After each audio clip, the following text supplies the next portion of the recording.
I will always remember September the 1st. Of all my bad days, it was one of my worst. A text on my phone to my disbelief.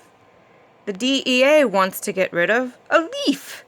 The kratom leaf, it seems they've decided, was a grave deadly threat, and the info provided talked of 15 deaths in the course of 2 years, and some poison control calls, which raised all their fears.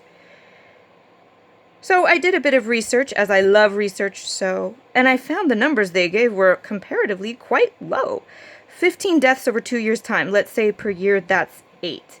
But for over 2,000 people per year, an alcohol death is their fate. And what about those 15 folks? From what did their demise stem? Tough to call, for after all, other drugs were in each of them. So if some unfortunate soul were to drink some coffee and then snort 5 lines of meth, and his heart gave way, would the people then say that coffee must have caused his death?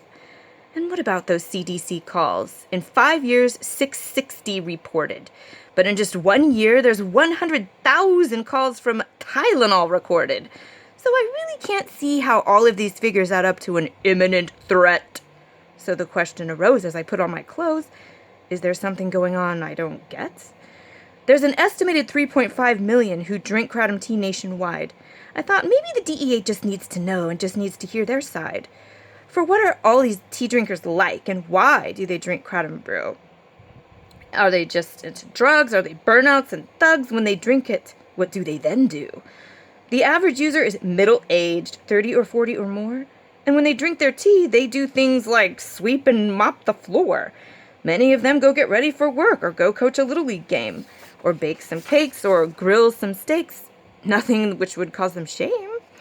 They aren't out robbing their grandmas, they're not out stealing some cars, they're not out beating up strippers or starting up brawls in the bars. They're not hallucinating, they're not going insane. They're not doing anything but going about their business, feeling less sad, less scared, in less pain.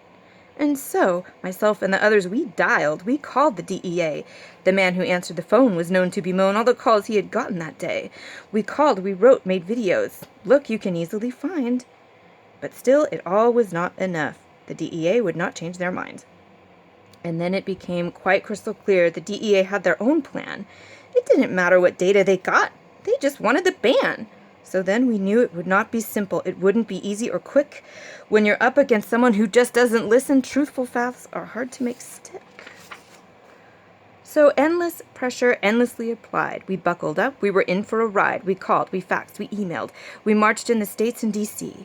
We asked for help from doctors and from people we knew from TV.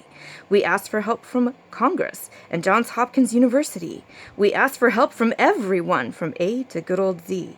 And people started listening. They started to pay attention. They started writing articles. Newscasts started to make mention. Twitter, YouTube, Facebook, iamkratom blew up. The DEA should have no say what goes in my teacup. So man and woman, we stand and fight. We fight no matter what. With tears in eyes and butterflies somersaulting in our guts.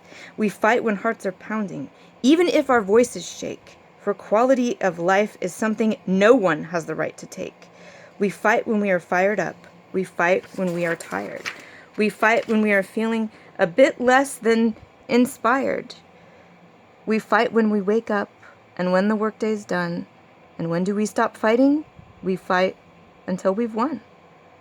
And I know that in all the history books, perhaps not far from today, there'll be a little chapter on how the people once beat out the DEA.